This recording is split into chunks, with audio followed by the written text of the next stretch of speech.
Welcome. Thank you for lending an ear to the Voice of the Times for Wednesday, January 27, 2021. For today's editorial, Long-overdue MVIS is a sign of real progress. After having been stalled by public protest and bureaucratic dysfunction for nearly 15 years, the Motor Vehicle Inspection System, or MVIS, has finally been rolled out by the Department of Transportation, or DOTR. To those who continue to loudly complain that the MVIS imposes excessive costs on vehicle owners or threatens the livelihood of public utility vehicle and jeepney operators, let us say this in the nicest possible way. Suck it up, follow the rules, and get in line, for your own good and the good of everyone with whom you share the road. The MVIS was first proposed during the administration of former President Gloria Macapagal Arroyo, but for various reasons, chief among them the intense resistance of public transport operators, never got off the ground beyond the establishment of a network of emissions testing centers, a system that was hardly consistent in its coverage or enforcement. The administration of former President Benigno Aquino III got as far as purchasing some testing equipment, but it was never deployed. Now thoroughly outdated, the unused equipment is reportedly still sitting in its delivery crates in a government warehouse. Under President Rodrigo Duterte, the DOTR initially hoped to roll out the MVIS in 2017, but also had to work through a number of obstacles. Unlike its predecessors in the previous administrations, however, the current DOTR Undersecretary Arthur Tagade and the Land Transportation Office, or LTO, have at least kept up the effort and launched enough private motor vehicle inspection centers, or PVMIC, that enforcement of the MVC could begin in earnest this month. According to information from the DOTR, there will eventually be a network of 138 PVMIC across the entire country. Under the MVIS, all vehicles will have to undergo a safety inspection annually, which includes computerized emissions testing. New vehicles will undergo their first inspection at 3 years and then every year after that. The cost for the inspection is 1,600 pesos and is required for the renewal of the vehicle's registration with the LTO.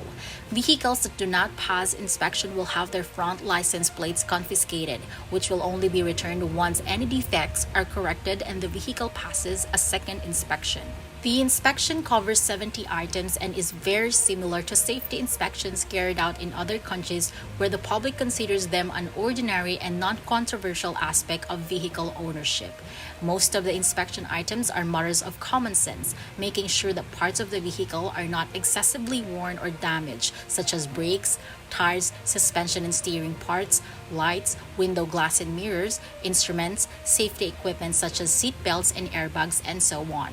To prevent cheating on the inspection, the specialized equipment required for some testing such as emissions, brakes, and the vehicle's suspension is connected directly to a centralized LTO database and transmits the test results in real time. Statistics show that an average of about 1,000 people per month die in vehicular accidents here in the Philippines, and many of those deaths are caused by safety deficiencies.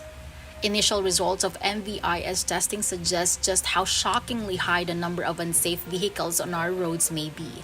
In just 1 week, according to the LTO, more than 50% of the vehicles inspected failed to pass.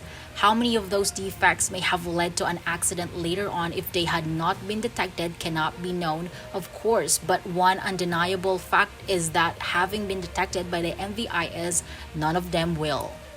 With that in mind, it is unconscionable for anyone to argue the risks to other persons and property should be accepted to give some vehicle owners exemptions from MVIS compliance for purely individual financial considerations. Whatever costs imposed by the MVIS will be returned to the nation as a whole many times over in people saved from injury or death, vehicles and property saved from damage or destruction, and on the level of the individual vehicle owner, lower costs on maintenance and insurance. We applaud the DOTR and the LTO for finally bringing the MVIS to life and hope that the effort exerted to implement it will be continued with firm and consistent enforcement of it. And that's the editorial for January 27, 2021. For more news and information, get a copy of the Manila Times on print, subscribe to its digital edition, or log on to www.manilatimes.net. Follow us on Twitter, Facebook, or Instagram, and listen to the voice of the Times.